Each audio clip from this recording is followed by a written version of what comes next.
Welcome to A Squared Conversation, the podcast where we sit down with community impactors and game changers who inspire all of us to show up for ourselves and those around us authentically.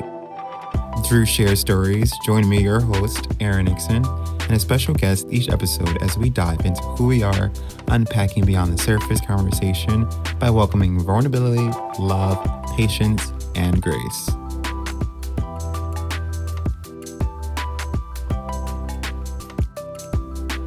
Welcome to the podcast, Bonnie.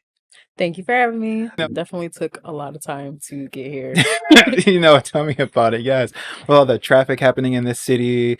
I took the L train on in, and I think it got so busy between like 15th and 40th for like the FIFA World Cup activities that are happening. It's nice that Philly is getting this.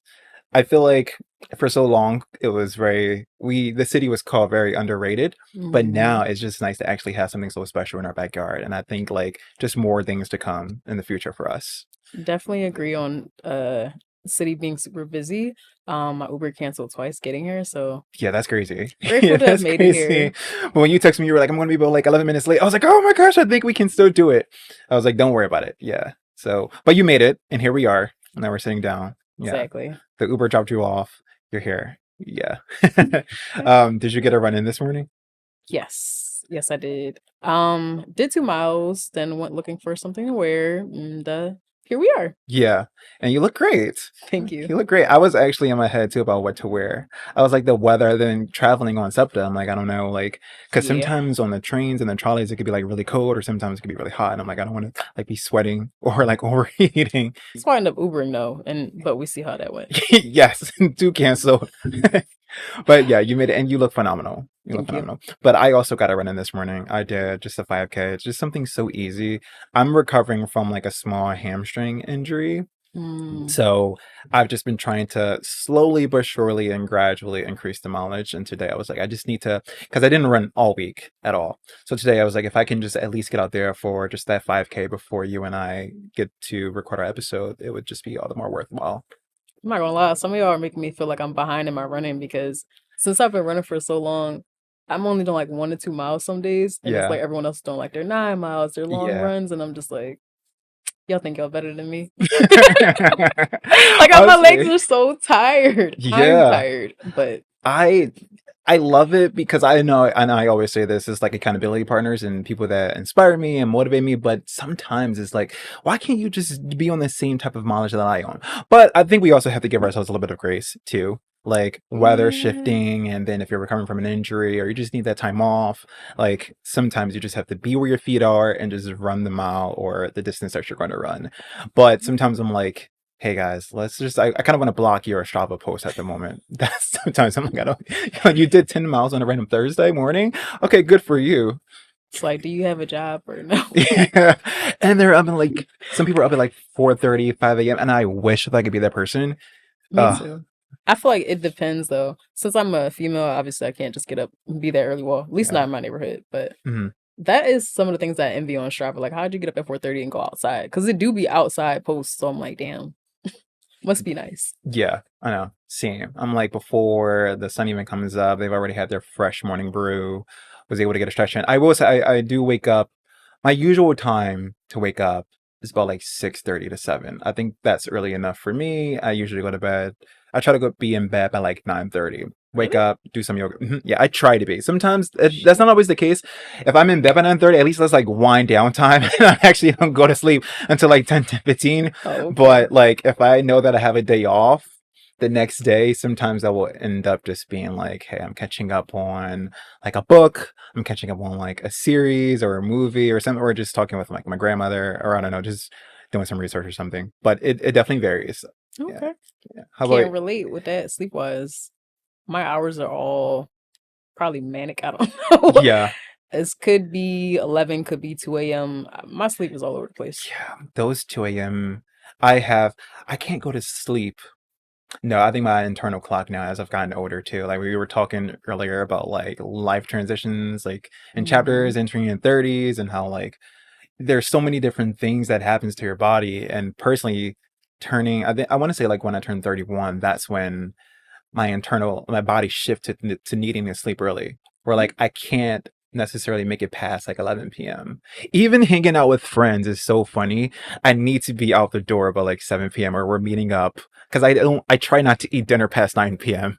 This is Okay. very particular. But yeah. I am too when it comes to kind of like not necessarily intermittent fasting, but I do think it's easier to fall asleep Mhm. when you don't eat super late. Yeah. So I Yeah. feel you on that. And sometimes I don't want like I do eat really healthy, but I also just kind of like don't want the food sitting in my system, I guess. I don't know. I think it's all kind of like an internal mental thing too. But also we probably need to have like nutritionists to actually tell me like, Aaron, it's okay. You can have something at 10 o'clock. Okay. How do you like to start your mornings though? I know we were talking about like waking up early. Like what is something that you do? Like do you have that morning cup of joe or So a typical morning for me is getting ready for my run, having a bagel with jelly, butter, probably a Celsius, an Alani, or an OxyShred. But there's always an energy drink involved, honestly. I need to like really go on a break from energy drinks, but that's an addiction I cannot kick right now. yeah, I mean, one day I hope that this could be sponsored by some type of energy drink. That would be good. What energy drink would you say is kind of like your number one? Because I know when we Mm. worked together at Philadelphia Runner on the floor, you and I would just like clank our clank our Celsius together and be like, all right, let's go handle the customers. Mm, I kind of feel like I love OxyShred and Mhm, Celsius the most. mhm. However, it's hard to get your hands on the OxyShred in the city, so you have to order them through Amazon, which is cool, but it would be nice to have. Yeah. You also like set an intention for the day because I know you are also like very mindful and intentional about like, the energy that surrounds you and like what you're putting out there. Is that also a way for you to kind of like set the intention for the day and I kind of not necessarily visualize what the day is going to look like because you can try to plan for something and then it has its own setbacks and challenges, but like, do you take that time out for yourself in the morning when you're having your energy drink and those runs to really kind of tune in and lock in with your body? I think the hmm. I usually will do yoga or daily affirmations to kind of like help me set the tone for my day. I always say like something positive. So like in the midst of you doing like your morning routine, is that a way for you to also kind of set the tone for your day or like the positive affirmations? So I think before I got employed, it was definitely like setting my intention before the day. But once I got back into working, it's now more of a I guess you could say it's a highlight of my day. So yes, I'll run every day, but I wouldn't necessarily say it's an intention because it's something that I've committed to. Hmm. But that is the only thing that I'm typically looking forward to in most cases. So it's like if I have a work day, I know I'm not gonna run until the evening. I'm just like waiting all day, like, all right, when is Yeah. it gonna be time to run? It's all connective tissue. Like whatever it is that kind of just gets you motivated. And that could be your morning cup of coffee. That could be, some people reading a chapter of a certain book before like starting their day. Some people could do yoga. So if it's like your run, that definitely does. No matter what point during the day you get it done, it kind of allows you to have that dopamine and also just feel really good about like whatever you're accomplishing or the intention for the day. It also Mhm. is kind of like a moment of reflection too, you Yeah. know? So I guess going back to that question, I don't think I have a morning routine then. That routine is strictly addicted to the running. Like that Yeah. has nothing to do with morning routine. I could be getting up late, hitting snooze. Some days I won't hit snooze. So honestly, I do not have a morning routine. And that's also okay. Yes. I need one though, but I do not have it. Yeah, I find that it can be challenging to adopt it if you don't already have one, but I think what you have going on right now is totally 10 out of 10. Like it's very real and very valid for you. Everyone, my morning routine is going to look different, and then some people start their morning routine like later in the day. I think it just depends on what time you go True. to bed. Some people are night owls, so they might wake up later. And then they start their day maybe around like 9 and 10. And what, someone who wakes up at 6 or 7 a.m. might do is going to be different than potentially what the person that wakes up maybe at like 10 or 11 a.m. True. does. So, but at least you're still, I mean, okay, well, Valley, you're still getting your runs in, which is great. Hmm. So, while we're on the topic of running, you decided to take on the challenge of running 365 days. Hmm. Tell me, how is that going for you? It's going. Currently on day 333. And Woo! I wish we had like a horn or like some hands sound effects to honestly, clap. I'm ready for it to be over. Yeah. Like I don't know if this is something that I would do again because I feel like it has challenged me a lot. Even though I enjoy running, like that's still something I'm going to constantly do. I think because it's something that I have to do every single day, part of it has taken like the love out of it for me, just a tad, not a lot, but just a tad, to where it's like, all right, can we please get to the last day? Can we please get to the last day type time? Mm-hmm. It's going good. It's just like I'm tired. Yeah. Really, really tired. But I think it's told me that I can finish things, if anything, Yeah. because no matter what season it has been, whether it's raining, snowing, got some health issues going on, I've still managed to make sure that that run got done. Yeah. It's like you finding that you're holding yourself accountable for this goal that you set, right? Yeah. And being one of those people that tend to not finish things a lot, like the same reason I don't have a morning routine is because I know I'm not going to stick with it. Yeah. Like, I think that this has taught me that I actually am someone who can finish things because I do not often do that outside of college, of course. But that was Mhm. like 2018. We're now in 2026, and I'm finally finishing something else that I've started. Yeah. So, Well, the path to completion is not linear for any of us. So give yourself some grace, boo, for sure. But I love that. And I love the fact that you're still showing up. It can be mm, so challenging just to show up when you really don't want to, which is like one of the main reasons why I need to get my runs in the morning, because if I wait until like the mm, evening or afternoon, like it's not going to get done because I don't know, I just feel like my day, I've already had my day. And at that point, it's like wind down time or catch up with friend time or just like unpack and recharge. What you mentioned the fact of kind of almost having a dislike or like losing the love, taking this on, right? So you're still completing it. What still motivates you and inspires you to get out there and do it? hmm.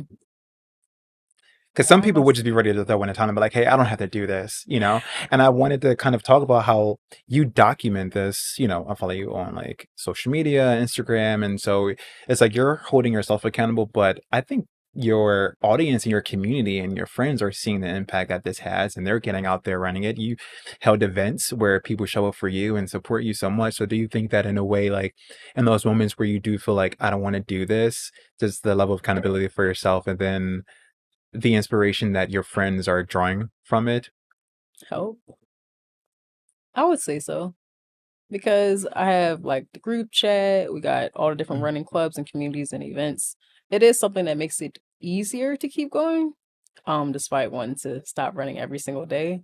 But at the same time, it's like a love hate.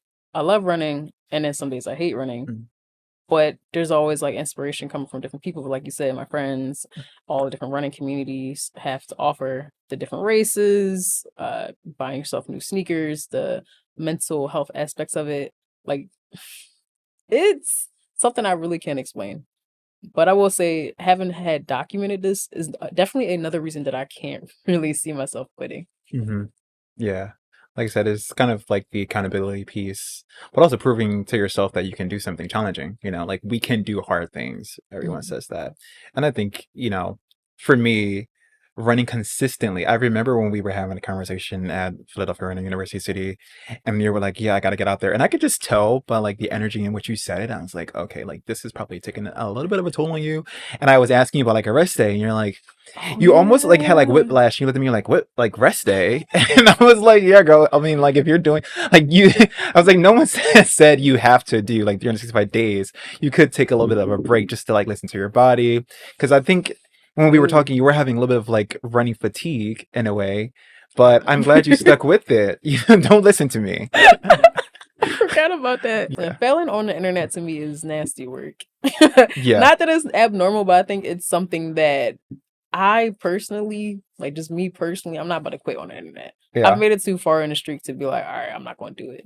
But I also have gotten Mm, encouragement from one of my friends, Stroll. He was saying like, it don't matter if you run a half mile, like mhm. it still counts as a day. And then I think about it, that's another reason why I feel like I keep going. Like even on them days where it's like, okay, I did a mile and a 7 or under a mile, might Yeah. have been a 10-minute run. I know that it still counted because I know it's someone else who probably did maybe 40 days. Not that that's bad, but I'm just saying 300 plus days in, sis is tired, but sis is Mhm. still going. Yeah. I think the consistency and discipline, when we hear, motivational speakers talk all the time about consistency and discipline, and you were saying that, like, failing on social media, I feel like it is such, now it's like cringe culture. Like, oh my gosh, like, and everyone wants like the immediate results and people to see the successes, but not like everything and the work that you had to put in behind, posting a video daily on TikTok or Instagram, right? And then some people throw in the towel before they even get the chance to really kind of have that tangible success or like the tangible accolades or the rewards, even if it's just like one person listening or two people listening or five people listening, like your audience grows and it does have that accountability piece and also like a really proud moment. What was, and I know you mentioned almost wanting to give up. What did that look like? Like, is there anything in your mind where you can pinpoint and say like, I wanted to quit, but like was able to pull yourself Mm. out of that? Well, there was a moment during one of my usual health scares where they told me that I technically shouldn't be running, but then I had another doctor saying that your running is perfectly fine. So going back and forth between those two conversations, it was kind of just like, well, what do I do? This is like right before the marathon, Mhm, maybe 2 weeks away, and I'm just like, okay, well, what can I do? And they're like, well, you can still do 30 minutes. So mhm. this is shortly after running PDR, which was great. But they were like, "Scale it back." So I scaled it back, but in my mind, I'm like, "How am I get through a marathon?" Yeah. Did we make it through? Yeah, but it was just like, am I harming myself by doing this? Is what I really, to this day, really don't know, but I'm going to assume no, because we're still here. But that would be probably the moment where I questioned, does this still make sense? Mhm, mhm. Currently, I guess it still does. Yeah. So, You still ask yourself that question even now? Like, does it still make sense? Because I feel like when you have a yeah, goal, because it's like, would I still pursue the streak? Probably, because I've learned so much and met so many people throughout the streak that it just makes sense. But if you'd asked me, like, I don't know, 5 years ago, "Are you gonna go on a running streak?" Probably mhm, not. I probably think that that's just something I wouldn't do. Because I was running since, like, 2018, mm. 2019, but not to this degree. What did you learn about yourself the most? Like, to this degree that you're running? Like, doing 365 days, well, 333 right Yeah. now? Yeah. So what would you say were some of, like, your roses and thorns in it all? Hmm. I think I don't know what I wanna start out with, actually. I think the pros are learning a lot about social media, honestly, and just building confidence with asking to work with different brands and even brands reaching out to you and asking to work with you just based on you being you essentially. Because what I like about my platform the most is that it's not performative. Like you get exactly what you see. Mhm. My you can see, like, going through my page, you'll see, like, my old videos, and you'll see me saying, "It's day, I don't know, 25, 365 days running. I'm sweaty. My hair looks crazy. I got salt flakes. My lips is super dehydrated." Like, you get exactly what you see. Yeah. There are no real edits to my page. So, I think that's what I learned the most. Be yourself on social media, and your flowers will be given to you. I think maybe some of the thorns or the cons of running would probably be safety. Mhm. I think that the more I had posted, the more people would realize who I am, which is a pro to a certain degree, but that also gets a little bit dangerous. And that also gave me like more anxiety when I step outside of people saying, like, hey, I know you from Philadelphia Runner, or hey, I know you from Instagram. As a woman, that's kind of startling to hear. Mhm. Like it's something that is I can't find the word. It's pleasant, but at the same time, it's a little scary Yeah. because I don't really want you to know who I am, if that makes sense. Like, yes Yeah. and no. Yeah. It's a love It hate. does. I honestly think that's really the only kind of safety. Mhm. So I definitely scaled back a lot then once I realized it's starting to draw a little bit too much attention. Just because, again, I'm someone who's only 5 feet, roughly Mhm. 130 pounds, live alone. Mhm. That's not something that I find super amusing to a Mhm. certain degree, unless maybe I lived somewhere where I knew there's like security and stuff like that.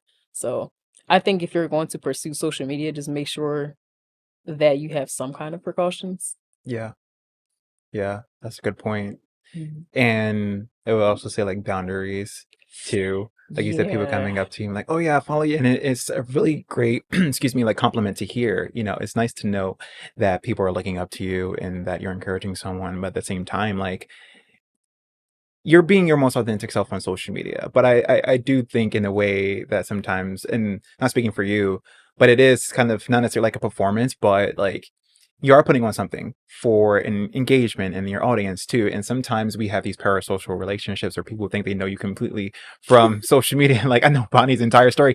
And yes, maybe that could be true based on like an article or like a podcast episode. But then maybe in person is like, they want you to kind of still have that same energy. Yeah, like, and it Yeah. almost feels performative. Like, how do you balance the two, right? Honestly, I feel like I go to my little vent sessions with my friends and kind of figure it out from there. Um, I'm actually very socially awkward to a certain Mhm. degree and a little bit shy, or I'm not gonna say a little bit shy, a lot of bit shy. So I'll still come out to events just to show support because people have shown me support. So I would feel like balancing the two. I don't want to say there is no balance because there is, but I do my best to speak to everyone Mm. when I can and hope that they heard me. If they didn't, they didn't. If they did, then great. Yeah. I try to hold my little conversations to the best of my ability. Yeah. It's good. I mean, at least with me, it always comes across, very genuine. And I love it. That's one of I the things agree. I really enjoy about connecting with you. You hold me accountable in so many different ways. And like sometimes like we were texting the other day, you're like, Aaron, you need to stop. Like sometimes being like Stop very being underrated. manipulated. Yes, but also like that's just naturally who I am. And when I list off some of the things that I have accomplished over the past couple of years, it's you need that reminder from your friends to remind you of like, hey, like you are a badass, did this and you accomplished this. Like, why are you not holding your own flowers? It can be Mhm. very difficult for me to hold my own flowers. I think sometimes it definitely just stems from, maybe a little bit of imposter syndrome and like unpacking like the child stuff but I've gotten so much better. But that's one of the things I appreciate about you because in the moment of like doubt or if I'm just not necessarily sure where I'm going, you always reassure me and be like, Aaron, you're going in the right direction. Pivot when you need to. And I always think that's one of the good things about community where you are able to hold one another accountable and teach each other lessons and be able to like call someone on, be like, hey, like I know your potential. Like why are you settling for less or why are you not doing or performing at your fullest potential, but also knowing that this person needs rest and that they're human. And I think in your fitness journey that you've documented on social media is there's so much grace there when you are posting the photos of like there's always just a level of giving yourself the flowers knowing where you started. And I always think like no one knows what it takes to be you. No one like they don't know your starting line. And Mhm. yeah, and it's just interesting to see how on social media these days so many people can think that they know who you are, but we're only scratching the surface of like my story. Okay. But I just want to thank you for always feeling comfortable enough to share your story with me. And I hope that I am a positive reinforcement in your life and letting you know, like, hey, like you're absolutely crushing it. Just how you are, doing that for other people. I hope that you have those resources and those people that are telling you that you're Mm, absolutely doing amazing, Bonnie. thank you. I think a lot of my resources or team is essentially mostly the running community. Mhm. Shout out to MVM, Men's Science Run Club. I feel like I'm forgetting so many people. There's so many. Yeah. Let's get a Honestly. boy Reese chasing my house. Yeah. Oh gosh. But yeah, having that community, it definitely goes a long way. What does community mean to you? Like, how do you define that? Because you and I were, when we were together having kind of like our lunch, we were talking about like everyone, you know, community and authenticity and showing up and like all paces, and how that has really, it still holds true to today, but like in a way, sometimes it feel like it's just being said. Hmm. How do you define community? I think, well, when I think of community, it's a group of people or a place where obviously people gather where everyone is genuinely accepted. Not like just looking like on paper you accept everyone, but genuinely accepted. New people, all faces, genuinely. Um, I would like to say where I started was with MBM, and then I gradually made my ways through various groups like Men's Night Run, Club Girls Who Run with Intent, Swagger House, even Team Philly, technically. There's just so many communities that exist. But I do think that right now there's like a bit of shakiness right now because there's so many things going on with like the run clubs in terms of people saying like, oh, it's a sex club or this, that, and the third, which is getting so cringe right now and awkward because it's like this is my safe space and now people are making it something else. Now I don't know what's going on in everybody's club, Yeah. but that's none of my business. Don't make the stuff that was like beneficial to me now uh, a gossip girl blog because that's what it feels like now. And I'm glad that the running community is growing, but like at the same time, it's attracting attention that there wasn't before. And do you think because it's growing, and I have seen Philly Run Tribe like grow. Like I've run PRT? with the group maybe like 2 or 3 times, but I've always kind of like hung out in the back, and I'm like, I'm going to go ahead and do my own run along the side. But do you think because of how large it's grown in such a short amount of time too, like Mhm. it has received so much more public scrutiny, especially when you think about people like us who look like us are coming together to take part in like wellness and running and something healthy.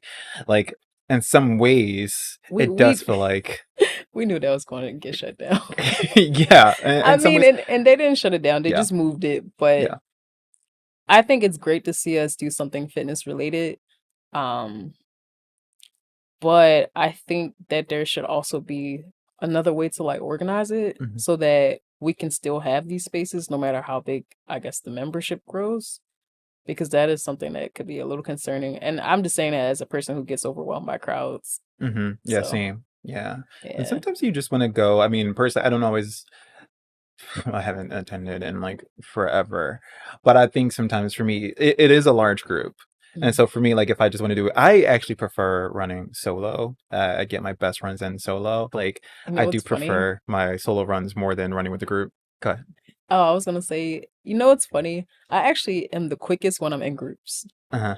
And then I find that when I'm on my solo runs, even though I like my solo runs, I'm actually typically slower. Like I don't get many PRs on my own. So I definitely think that being able to run in communities or in groups, Yeah. however big they are, it could be two other people I'm running with. We're gonna run fast that day. Hmm. So I don't know what it is, but there's something about being around people that I guess are loving and encouraging that I don't want to say it makes you faster, but it seems Yeah. like it to me sometimes. So I definitely still appreciate that about the community.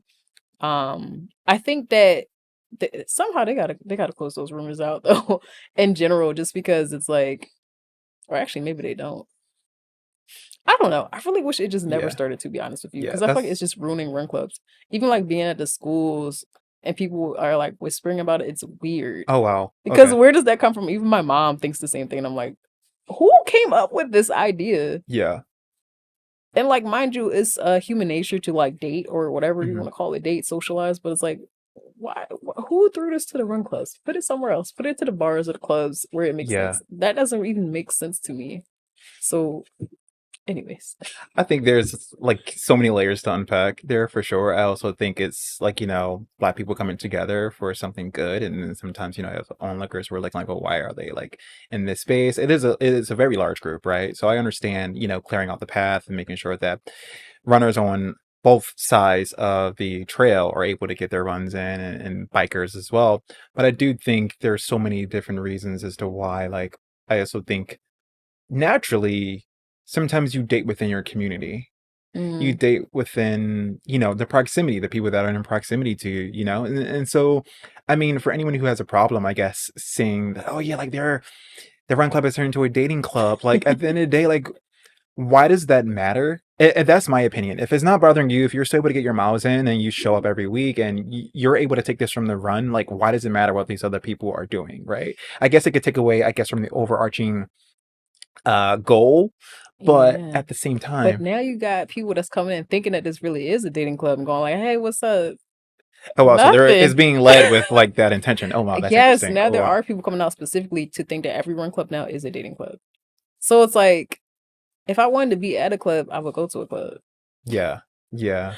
And then like there's two sides to this because other people will be like, well, just say y'all want to talk. And it's like, well, yeah, but again, if this is my safe space and not my dating space, and now there are people coming in due to a rumor to specifically date people, there are no boundaries anymore. Yeah.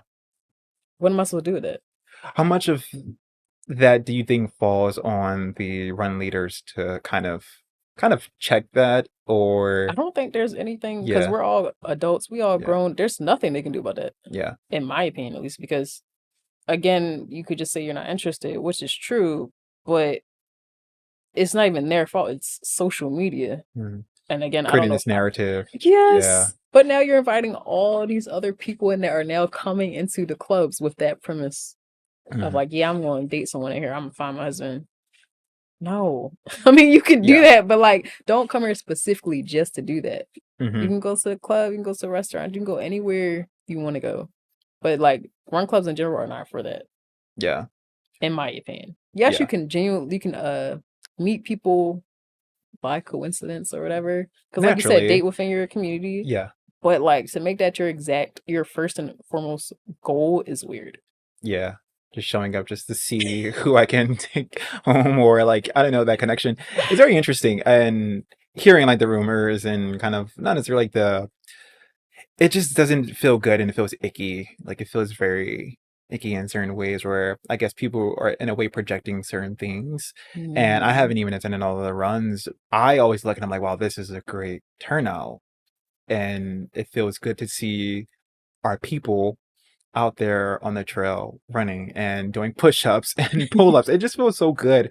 And so I'm definitely curious as to like how it started. And that's maybe something that I will probably never know. Like, Me where did it come neither. from? But I remember seeing a lot of it on social media and I'm like, this is very interesting. Is this like this false narrative? Is this actually happening? Do I show up to kind of like be boots on the ground journalism to report it and be like, okay, they were in the back?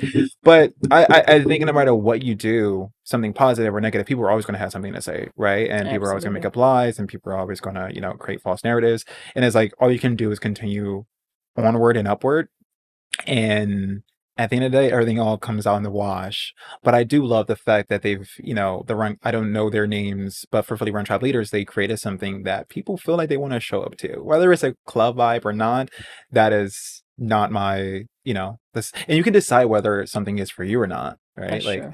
I was curious, we were talking about like run clubs, like, how do you know when something is for you and when it's not, or like, I won't be returning back to this. This is this is the one time only situation. Like, what is some of the vibes, the energy that you pick up on? Hmm. I would say when it comes to running clubs or running events that I know that I won't return to, it would be based off of like how people greet you or if they greet you for that matter. If I go to a run club and they don't even greet them newbies, I'm not coming back. Like that's just something I feel like is a common courtesy. And then also if the run clubs essentially have cliques, Mhm, probably not coming back. Like I understand it's something natural, but I think that that's something that I feel you shouldn't create a run club if you're already in a clique mhm. because then you're just going to be speaking to the same people that you know. Yeah, And if something's going to be a community, then well, you have to be open minded to the rest of the community or members that you are now attracting. yeah, So I think that's something that's very important that I don't always see. And I think it's the same for like some of the events too that people hold. You still need to be a people's person in order to have a running organization. And I think sometimes people forget that and they're just like, oh, I want to have a run club and I want to have a run club. Are you a people's person? yeah, Is that something you want to do every week or every day? Because yeah. it will get tiring. And I understand that at the same time, people are human. Maybe sometimes they're having a bad day and they don't want to speak. Mhm. Maybe you need an e-board. Yeah, I think that's sometimes important because you can't do everything on your own either. So I think yeah, that's something else that's very important to know. yeah. I think you made a really good point about what is, I guess, kind of like what's the intention, just wanting to start something. And I do think, you and I can come together and be like, hey, let's create a run club. And I do think the mission and the goal can kind of like take form and shape as the attendees are showing up and the longevity of the running group, the run club, the run family. But I Mhm. do think there has to be that initial foundational goal and intention of like, this is why we're doing it in the community. This is like, you know, a gap that needs bridging, and being very observant to like what's actually happening in the community. Yeah. I And agree. yeah. And not everyone, yeah, not everyone is a people person, you know? It's very easy to Yeah. pick up on, like you said, like very clicky. And that's one of the things why I think like community, like even within the community, different like groups that have formed or that have existed, sometimes being able to call those things out, I think holds the leaders in the group accountable and making and enacting real change.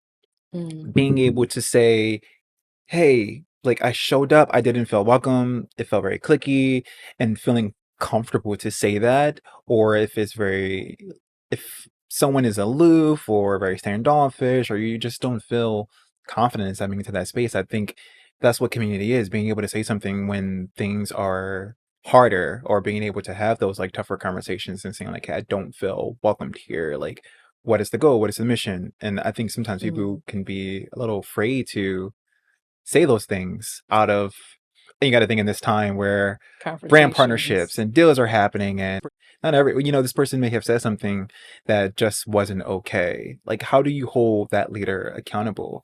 Why are you still showing up? Is this real community, or I think it's just so much to it, and that's It's a like, I don't want to go on a dysfunctional tangent. family. I know, yeah, yeah. I don't know, honestly. I think maybe at some point people will do that. Hmm. But also I think people have to learn their own lessons when it comes to creating communities or Yeah, communities. Remember what their why was, honestly. yeah. And it's like if you don't want to do it anymore, then maybe say something. I don't Mhm. know. Running is running for me at this point. I love it and I hate it. Yeah, same. It's a love-hate relationship, always. But it does help when you have the people that you can go to that just make space for you and hold you in times where you're just feeling uncertain about yourself, and you're having doubts, or you're just not feeling all together there. And I'm curious for you, like during those moments of, because you and I have had conversations about like moments of darkness in our Mhm. life and not necessarily being in the best like mental health state. How have you been able to hold space for others, but more so yourself in those moments, and pull yourself out of Mm. those moments where it just felt like you kind of wanted to give up? If you feel like sharing, a little bit of like that I story that we talked mean, about. holding space for others, I have no idea how I'm holding space for others, honestly. Even when I started my streak, I was broke. I was unemployed. I was getting evicted. Like so many things negative were happening. It's like, all right, I'm gonna put my shoes on, tie my laces, and I'm gonna go outside and run.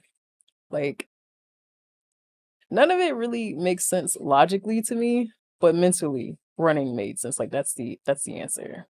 Um, I feel like that's the only thing that helps me carry out any negative vibes or negative situations that are going on in my life. Because for me, running is a lifeline.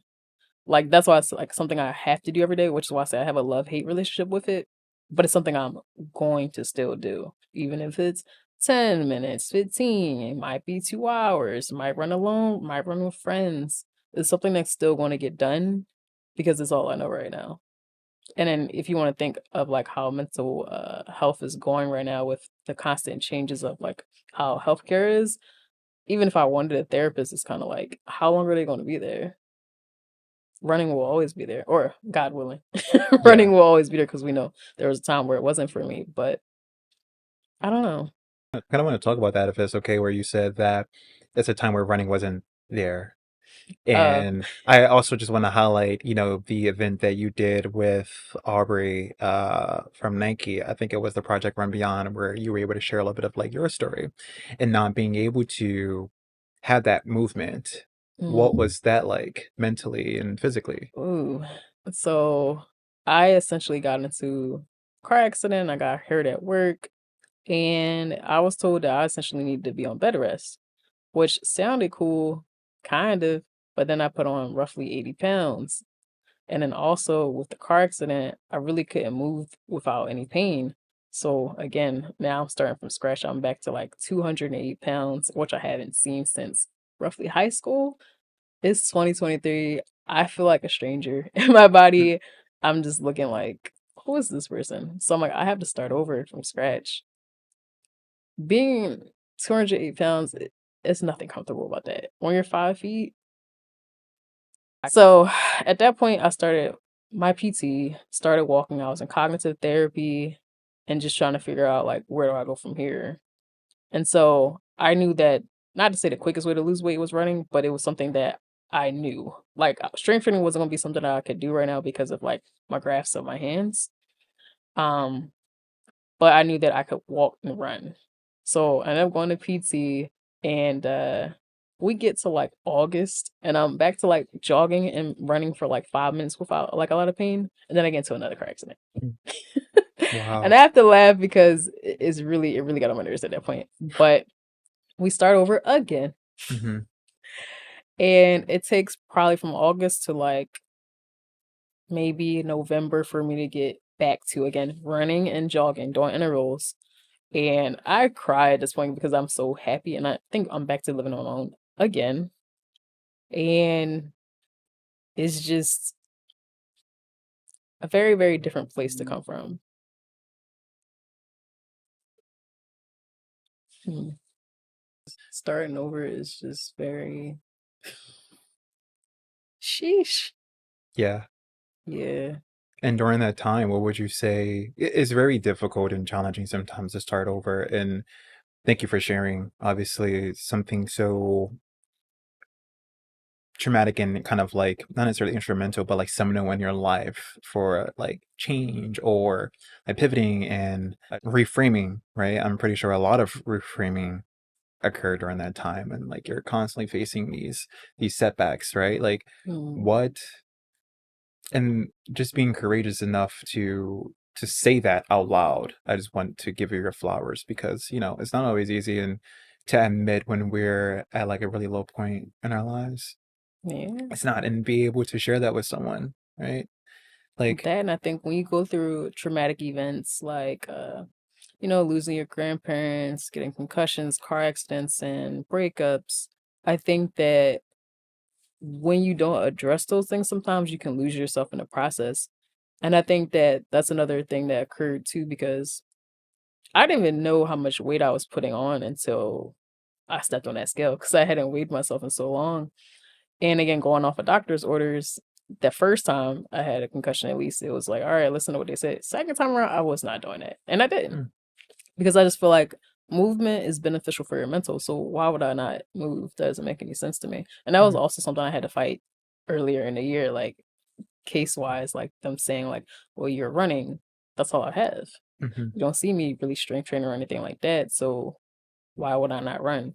They say you need 30 minutes of exercise or something like that per day, 150 minutes per week. You can't tell me that I'm not allowed to run. Yeah, I always say there's a huge difference between you taking a break from kind of necessarily being active because you need rest and recovery versus like involuntarily, where it's Mm, placed upon you and that restriction automatically of like, oh yeah, you can't do this. Like, how are you going to tell me that I can't do this? This is what my body is used to. It almost feels very like crippling in a way. Yeah. hmm. Which is why I kind of went off of my own autonomy, I guess. Mm, I don't know how to phrase it. I just wasn't going to do it that time because I already know what it looks like to not exercise. For me personally, that looks like a lot of weight gain and it happens so fast for me. I think it's called being an endomorph, if I'm correct. mhm. It just happens so, so fast. So having lost my job and been laid off second time around and having another concussion, I needed to still do something. Even if I was still going to lose everything, I was not going to lose my ability to move.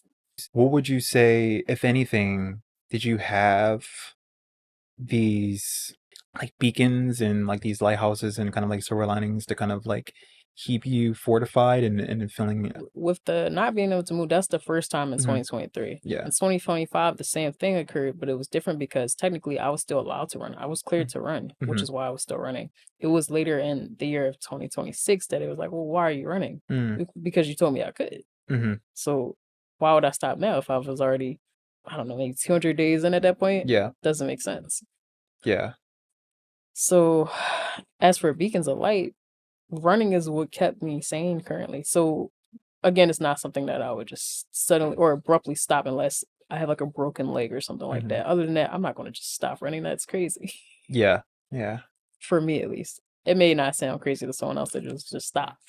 I think that could be very true for a lot of people. Yeah. Mm. I mean, you kind of don't want to go against doctor's orders, but at the same time, like some you can know your body and you can do like that small gradual like workout. Even when I'm talking to more, I guess like newer runners or people just trying it out for the first time, I always say like maybe just try out like a mile and see how that goes before you decide to go out there and tackle a 5K or a 10K. You kind of want to have that gradual process of increasing the process of running for you. How did you kind of find that strength and confidence again back in like your skin where you felt kind of like removed, as you mentioned earlier? I think by giving myself grace. Mhm, So a lot of people see my before and afters and go, "How'd you do it so fast?" And I'm mhm, like, if you look at the year, that's 2023. This is 2024. mhm, This is 2025. This is 2026. Nothing about that was fast at all. mhm, Like, and I think that's something that people tend to forget too. Like, you have to go through people's pages. Well, you don't have to, but you should go through people's pages to actually look at the timeline. mhm, Losing weight is not an easy process. Because there's access to so many quick fixes, I think that people tend to forget that weight loss is not an overnight project. For me, that took roughly a year and a half to get back to my original body. That's a lot of time and dedication. Was it easy? No. Did I fall off the wagon a lot? mhm, Yeah. But I think those are the parts that people, I guess, think don't exist because of social media. mhm. Like, I don't eat perfect. I'm an 80/20 person. I love me a Yeah. donut like every day. Yeah. I've been a lot better at that lately though, since I'm back on my own. But it's really just giving yourself grace. And again, like you said earlier in the interview, remembering where you started. Cause some days I'll have like a lot of body dysmorphia and go like, dang, I feel like I still look the same. Then I'll go Mm, back and like, mhm, yeah. actually no, Like, I look actually, no, completely there's something in the different. mirror. Yeah. Um, but I think social media plays a big role in how you view yourself Mhm, and having the kind of the self-discipline to understand that what you see versus what is actually reality mhm. are two different things. Because you may think that you don't look good, but you do. But Yeah. you're comparing yourself so much to all these different filters and people and makeup that you can't see it anymore. Mhm. So social media is like so important, and then one of the things I love about your social media post and story that you have there because it's a real like real time documentation of like your own strength they can go back to and look at as evidence Yeah. when moments where of as we talked about earlier like uncertainty and doubt and lacking the confidence and they would say like confidence is evidence based but it really is because like you really have these timestamps and these videos and these journals where you can go back and say like this is where I was mentally like 2 years ago. Oh my gosh, who was this person? And reflect on all of the small actionable steps Mm. and that it took for you to come out stronger on the other end. That's one of the things I just find so I think that it's like so tangible, like seeing your growth and your journey. This is like tangible representation of strength and fortitude and resiliency. I would say agreed. that. Thank you. I don't always see it though, and so I think, like you said, going through your social media and able to see like the different things like Nike, Pure Fuel, Philadelphia Runner, I Square know, yeah. Conversation. Um, that's one of the reasons why I say I wouldn't not do this still, just because I've gained so many things throughout this journey, even the negative things like, okay, I lost my job, I lost my apartment, I had to start completely from scratch in my 30s. But at the same time, I made so many friends. I had so much more encouragement along the way. Had so many more opportunities with something that seems so simple, like you're just running. But I've learned a lot over just Yeah, running. You'd be surprised at what you can get over just running. absolutely. And honestly, just sharing your story because the funny part is I was actually inspired to create this or do this streak by a guy named Runabolic on Instagram and then Mile High Shuffler. And then I think there's also a Run Street guy as well. But I looked at that and I said, I don't see a black woman doing this.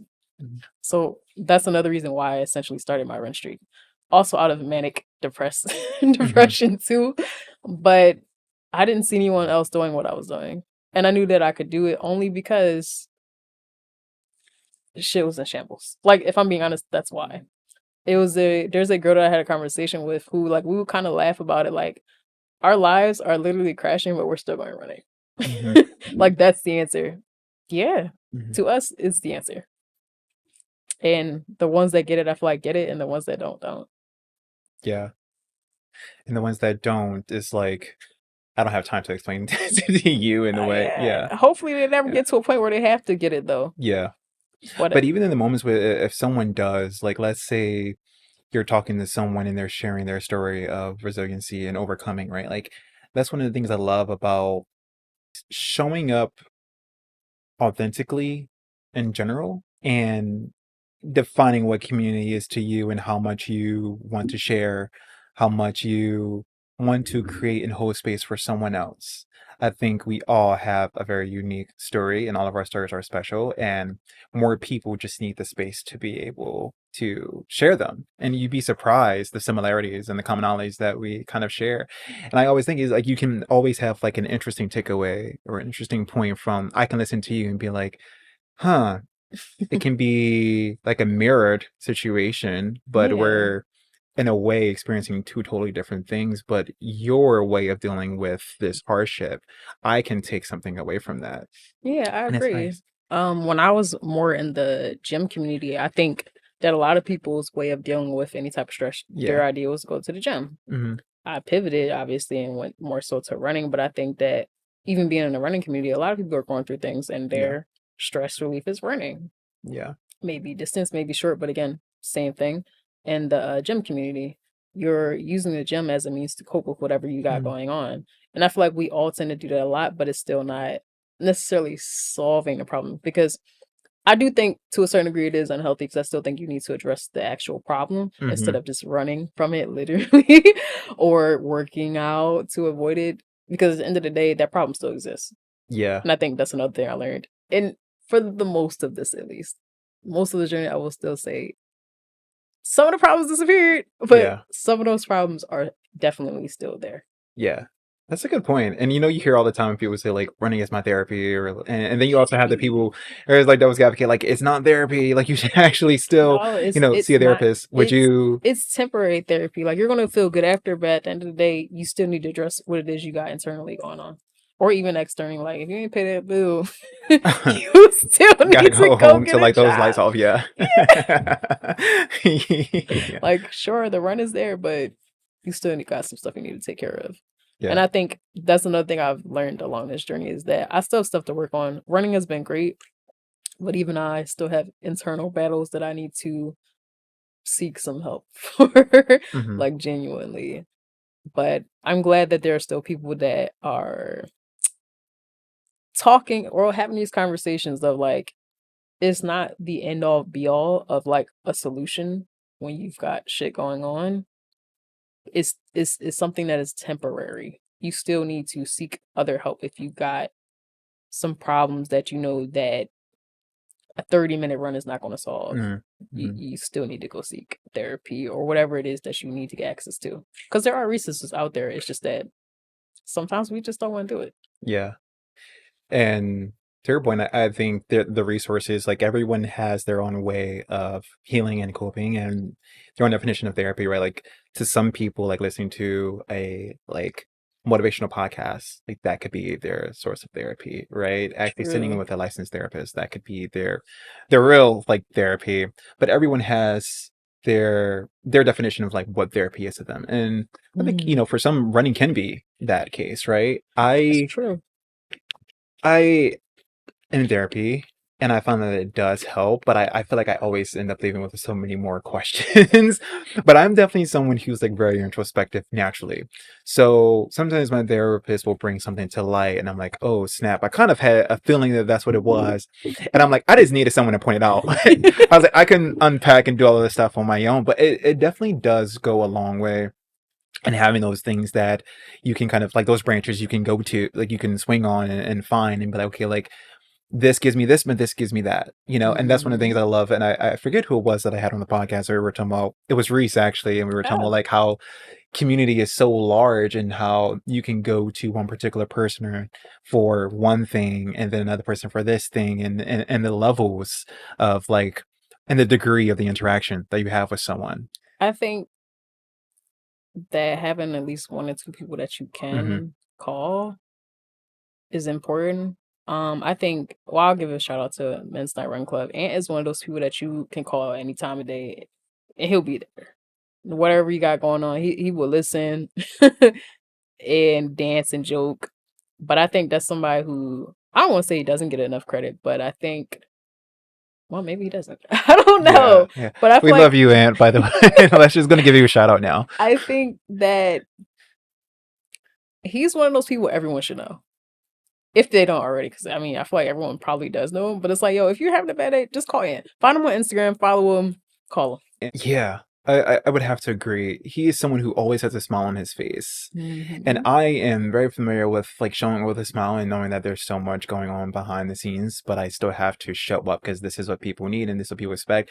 And I remember having a conversation with Ant and Kai, also one of the other leaders, and we were talking about sometimes like is it performance or like is that how people want you to show up all the time? Yeah. And it's that dichotomy is so interesting. But I do think Ant has and I will let talk to him, but the perspective shift and the mindset shift that he has is someone it's It's like, like where do you get the energy to show up for everyone? yeah, Like, yeah, exactly. how are you maintaining this level of energy? Hmm. I don't Yeah, know. sometimes I kind of want to take from his Is it well. gratitude every Yeah, day? Maybe I don't know. but I feel like he does experience like he He experience practices hardships. gratitude all the time. He definitely is someone that I would look at and say, "Oh, this person experiences gratitude." But it's like that magnetic energy. Like I want to be around him and I want to talk to him for hours and Absolutely. hours and hours. And so people like that, like giving Ant and Kai every your flowers. But I think people like that, when you know your own story and what you're experiencing, and you know that it's not easy for you, and Mhm. also realizing that we all have our own stuff going on. Everyone has something happening in their life that they're just not forthright about, for particular reasons, maybe embarrassment or judgment. And having that perspective and still seeing that person show up, and you don't even have to know exactly what they're going through. You just know that they're going through something or experiencing And something. sometimes I think the opposite can happen. I think sometimes when you have too much perseverance, I think some people forget that you got shit going on. Yeah, They think like, yes. "Oh, you're having a great life," because I've had that happen too before Yeah.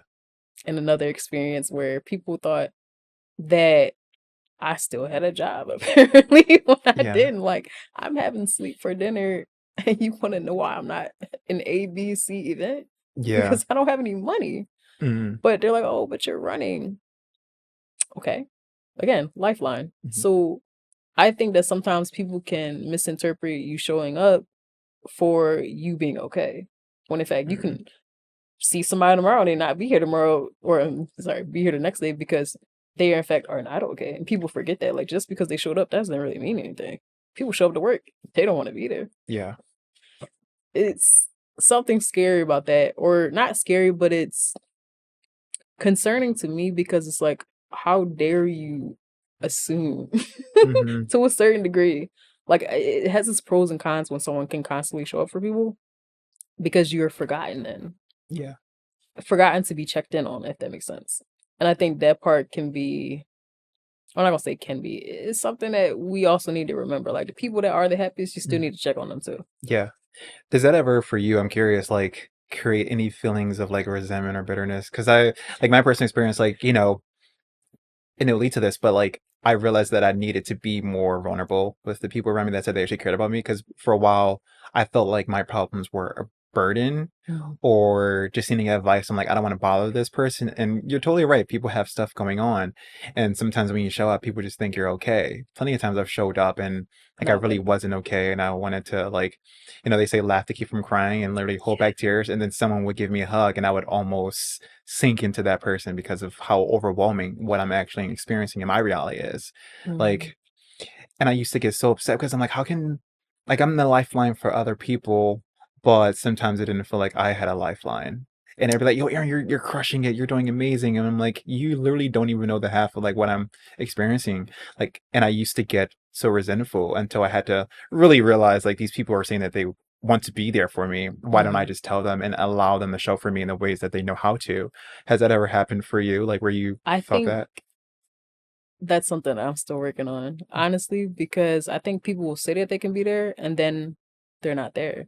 Mhm. I think because I often experience that, I don't necessarily bear resentment, but I already assume that you're not going to be there because I've already seen a pattern of you saying like, "Hey, Bonnie, I got you," and then I haven't heard from you. So that's why I say running isn't necessarily the end all be all because there's still things that have to be worked on. But I also know that you can't necessarily be codependent on other people, but it does become kind of draining to be the I guess the inspiration or go-to person for other people. But it's like, but what about me? Mhm. Well, And I everyone have thinks you're problems doing too. fine. Yeah, it's like Yeah. I got problems too. I need food. Yeah. I need stuff. And again, I think that's the downfall of like social media or constantly showing up because people just assume again, wow, they got everything. What is the highlight reel? A lot of the times we're posting like a highlight reel of everything's okay, but behind the scenes, that's not the reality. I don't necessarily think all my posts are positive when you read the captions. Hmm. But I also think that just because you're running doesn't equate to an okay life. And I think that's also where the Like, reality versus what's true the, kind of yeah, like the fact and blur. fiction. Yeah, yeah. Yeah. But and that's what makes it more precious and special when someone such as yourself and other people that we know are very real about their journeys and what they've experienced in their life, you know, and sometimes you see like a long paragraph as like the caption. And, you know, in the past, I used to kind of freeze by it. I'm like, oh my God, this is a long caption. But now, because I understand the importance of listening to people, like actively listening and letting someone share their story, and this could be cathartic for them posting on social media, right? Like it's not for anyone else. And that's Mhm. one of the things I've had to learn of like, you're not posting for other people, like you're posting for yourself, which breeds more authenticity. I think is so like something to, like really cherish when like I see you post, you know, and I think it really is special because it's kind of like I'm getting a little bit of insight into your journey. But there are some things where you don't always say it to the person you might feel so safe to say it to, but still there's like that hesitancy to do it I agree. out of like fear of judgment or fear of being looked at as less than or fear of kind of saving face of I'm supposed to be the okay person for other people. I can't let them see any Mm. of the cracks of like what's actually going on, you I know? think that sometimes you have to show it, but then I'm starting to understand why people might not Yeah. to a certain degree. But then it's like, is it performative if you're only showing the good? Mm, I kind of feel like it is. yeah. If you only show the highlights of your life, I feel like then it's performative. But then I also understand to be vulnerable on the internet, people can hold those things against you. Yes. And I can understand why now you might not want to do that Mhm. because nothing can ever really be erased. Yeah. So I'm learning, I'm Yeah. observing and understanding as to why some people may choose not to. Yeah. And some people are just looking for a safer platform Mm. or someone to be able to facilitate something where it feels safe to just like naturally speak their truth. Sometimes I think it's like the nature of the conversation and how the conversation is being had, whether Mm. it breeds the vulnerability or brings about, you know, feeling comfortable enough to say, okay, this is my truth. This is what I was experiencing. And I think people sometimes want to, like, I can look in your eyes and be like, oh, Bonnie wants to share X, Y, and Z. And I'm like, because you and I have talked so many times, and like, both of us have started to dive into like our stories, and then our eyes will start to water, right? Mhm. And I think it's like that mutual, and I think like real recognize real always, but sometimes you just have to meet people where they are and like just listen. Again, still building community takes a long It time, does, yeah. especially in something I think like running because you're moving. Mm, You kind of out of breath, we don't got mm, time to talk. yeah. So maybe that's another thing or a reason as to why there isn't like an in-depth community. Like you Hmm. might meet 2, 3 people, build great relationships with them, but as a whole, when you got like over 100 people, Hmm. how are you supposed to Yeah, manage how are you that? gonna navigate that? Yeah, that's what I always say. Like, if I'm attending a party or like a large running event like that, I would love to just connect with maybe like one to two people. I don't need to necessarily say hi to like everyone there. If I'm able to have one to two meaningful conversations out But, of that 100 people, but what that makes happens it, when people disappear? And I don't mean it like people that just leave. Well, I guess I kind of do. Like if you're missing a member, at what point do you reach out? yeah, Is it 2 weeks, 3 weeks? Did you notice that they were gone? yeah, I think I don't know. Maybe it's the teacher in me. It's kind of like you should probably check on them, especially if they're not even on media anymore. But I also don't think that phone numbers and stuff like that are involved. But I think I'm thinking too far into this. no, go ahead, yeah, I just think that when it comes to like our organizations, we should be a little bit more involved, if that makes sense. Not too involved, but involved to a degree that if you notice that someone is missing, someone from your team should be reaching out, in my opinion, especially mm, if they're a big part of the group. And I feel like if that doesn't happen, then is it really a community or a safe space? yeah. Like they didn't even notice that I was gone. Hmm. Yeah, I think that that's a very important part. yeah, But I don't know if that's just social media because I feel like a lot of people are also desensitized to things. And I also understand that though everyone has shit going on too. mm, So it's like, do they have time to do this? yeah, These people got kids, who got their jobs, training. Like sometimes I just wonder if I'm not asking for too much, but am I worrying about too many different things that realistically cannot be done, maybe? hmm, Unless you got more than one person working on the team. yeah. I think it could be done. I think people just have to want to. I think it's I all agree. kind of like a willingness to do that and Compassion. actually in compassion and looking around at the makeup of the people around you and seeing what they need. And Mm. also just being very observant. I think that's what makes a good leader.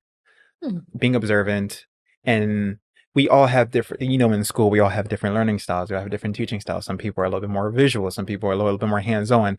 Like as a leader, I think it's a responsibility and duty to know what your team's learning style is, or like their, like, how do you learn, how are you going to receive feedback, how are you going to receive coaching, right? Like what if you're having a more hands-on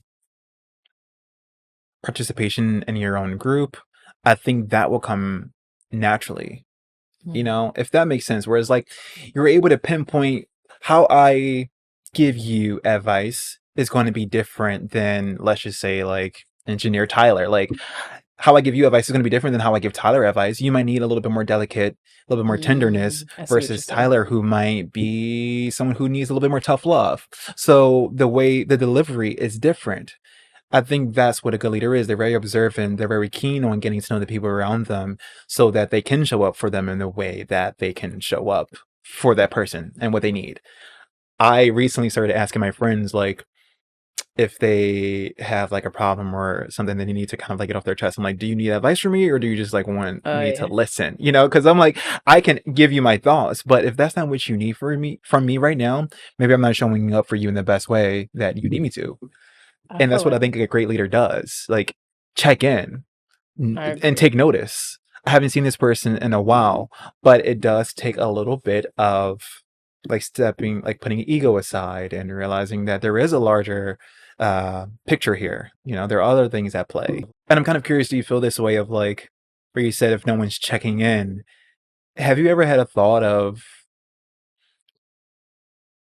no one would even, no one wouldn't notice if I wasn't here? Has that ever been a thought in your Uh, mind? not quite, because usually if I take like a sabbatical of not going to stuff when I come back, they're like, Money, where you Mm-hmm. been? I'm Yeah. like in crisis probably. um, so honestly, I haven't really had that thought. Um, but Yeah. again, it's been almost a year, so Yeah. I mean, maybe after the streak is Yeah. over. Because I would think, Bonnie, like if no one's reaching out to you, if you stop attending, a particular group or community, stop showing up for work. I mean, obviously that's going to be impacted. Like, yo, we need you here. Like the hours need to be Yeah. filled. And no one's reaching out. Does my presence even really matter? I No, think. most of my examples essentially come from other people that I've seen come Mhm, up to me like, "Hey, Bonnie, you should start a run club," and mhm, I'm like, "Ah." yeah. But it's like, "Oh, well, you're really nice. You're a people's person," and it's like, and then just getting feedback for why they don't come back to other organizations. I understand. Okay, can all of these different, not necessarily complaints, but these, can all this constructive criticism be sent back, or can it be worked on? Mhm, But even if it's worked on, it's like, do I really want to create a club? yeah. No. Do I understand what they're saying? Yes. Do I also understand what leadership is probably going through too? Yes. Mhm, So it's like, I understand both sides, which is typically sometimes an issue for people, but I understand both aspects of like running an organization, but also understanding what it's like to be left out of something yeah. or maybe not feel so welcomed. But me personally, I don't really care. I'm still just going to show up because I came here to run. Yeah. Not necessarily always in something to make friends, but I understand those people that do want to make Mhm, friends and do want to network and do want their running club or running community to really feel like family versus a leader that might just be like, I'm just here to bring y'all together. We gonna yeah. stretch and we gonna get to run. Yeah. So like again, seeing both aspects of people that attend these organizations versus the actual leadership, I get both sides. Mhm. Sounds like you're able to put yourself into other people's Mm. shoes and be like, okay, I understand this perspective, I understand that perspective, Yeah, and because which is a good thing and a they good trait still to have a have. life, but I understand that y'all have a need Yeah, that maybe is not being met. So then you got another run club, another one, another one yeah, constantly being created because some needs are not being met, or maybe they want more inclusivity. So you can't please everybody. And yeah. I'm understanding that because if you try to do that, you're gonna bring yourself out real quick. What do you think makes a good leader? Mm. I think the ability to lead from a place of understanding, but also compassion, like someone who's willing to take feedback into Mhm, consideration without going, oh, no, I'm just right. mhm. Because I think that we tend to see that a lot in leadership. So definitely someone who is a people person, has understanding, is compassionate. Yeah, stripping away the ego. Mm, It's like you can't ask for feedback and then, be on the defense when given feedback, right? Like, yeah, because that's not how are you leading here, right? I think it just needs to be like that radical change, yeah. the radical feedback. I will Yeah. say like my first running club was MVM, and I would say for the most part it's still the same. Mhm. They still had well, one of our people was leaving, but he still stretched. They still run Sundays for the most part, but they're like they're taking a little bit of a different dynamic because they're doing like a lot of out west collabs, which is cool. So I don't know what to do Sundays now though Yeah. because they're not running no more. But I don't know. I haven't had too many bad leaderships, not in running at least. Yeah. Good. But another career, yeah. But I just think that I'm glad to see us in the running space and distance. Mhm. Because we obviously already take over track and field. That's easy.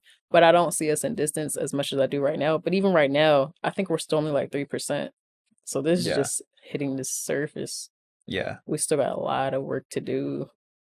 Or maybe we don't. I don't know. Yeah. But it would be nice to see us continue to grow in cross country because that was something that I looked at before. And a lot of people don't stay in cross country because there are not enough people Mhm. that look like us. Mhm. I always think there's always work to be done, right? I mean, especially when you think of what's happening and going on in the world right now. There's going to be even more work that needs to be Oh, done as we continue I'm on. tired of And it. it's so funny.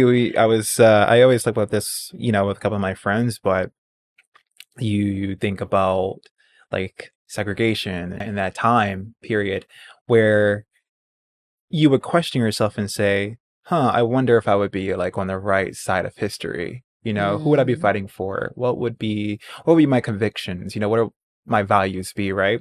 And it's like now you don't even necessarily have to ask that question anymore. We're living in real time of like what side are, I don't want to say like which side, but like what do you stand for? What are your values? Are you able to have that compassion and that empathy and the grace for other people? And so like trying to like that's one of the things I find so like the complexities about like community and being able to build that. And understanding where someone comes from Mm-hmm. and hearing them out. And when we say like, is this space inclusive? Like, yeah, I mean, honestly, for me, like inclusivity is like the standard for diversity, right? Because if we have people who look different, but the values of those people who look different aren't being amplified and recognized, like, is it really an inclusive space, right? So that to me is Mm, like in the community, we need it more than ever at I this time. agree. And being able to understand like someone's humanity. I think we've gotten so used to ending conversations when we don't have the same viewpoints or the same values. Yeah. But I can talk to you and you can have a different value than me, but that doesn't mean I'm going to judge you. But Yeah. being able to understand someone, I think there's something to just looking at what makes you a human.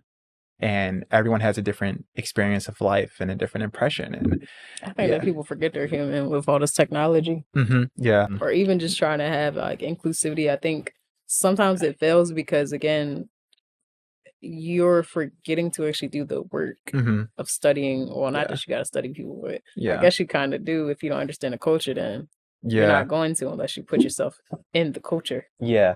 And it's like, put yourself in it because I mean I don't always want to have to explain it, but then also at the same time is like that's how you build it. You have to by shared experiences or unshared experiences of being able to say like this is what I went through, and then also the other side, someone who's different from you, this is what I experienced. Wow. But there is some commonality of like overcoming or just everyone has an interesting story. And that's one of the things I lead with that. I at least try. I think for me, community building has changed over the past couple of years because like I've experienced some like some positives and then also some things that weren't so positive. And I think Mm. my perspective has definitely changed.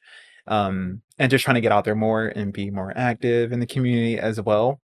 But I have kind of like my core and the people that I go to that hold me accountable and I can check in with like Josh Perez from Swagger House. Like he's Oh definitely someone yeah. who's is always, Aaron, I'm checking in on you, and just like, meeting Kai Morris from Men's Night Run Club like last year. That was nice because I remember New Year came around and he sent me a text and saying like really appreciative of you and calling me a brother. And I'm like, this feels nice. And it's I think there is something to kind of letting yourself bleed a little bit and letting see who kind of like comes and like scissors you back up, Yeah.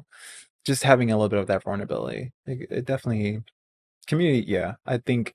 I think the community is great though. Yeah, For the most part, minus like the weird rumors. Anyway, yeah, yeah. I think the community is great in the aspects of there are people who believe in me that I wouldn't even think are paying attention. hmm Have sent me like different sponsorships and stuff like that. So I definitely think that when you are putting yourself out there, it's important to remember that there are people rooting for you, whether they say it or not. Yeah, Because then you might get a text message saying like, "Hey, I got this for you," and I'm yeah, like, "That's actually happened," and I'm going, "I didn't even know y'all to see my page." yeah, So it's yeah, like, even if you don't get a lot of likes or views, the right people are always watching every yeah, time. yeah. And I think that's another thing that keeps me going forward with the streak and just posting in general. Like, I think this is probably one of those things though that I am not comfortable with. hmm So I think after the streak, I'll probably work on doing more public speaking with Yeah, I think it's called the Higher Up Wellness Challenge. yeah, yeah, Yeah, we're gonna yeah. work on that Oh because my god, this is yes. this is a little bit scary, but I I definitely think would you're gonna encourage do people great. to Yeah, continue to make yourself uncomfortable, mhm, still post, don't worry about the engagement because it's not the engagement, it's just yeah, who's paying attention. yeah, Because I've had people that weren't even following mhm, me still send me mhm, messages, still send me emails about working with their brands, and I'd be like, yeah, I'll look at my content and go, why?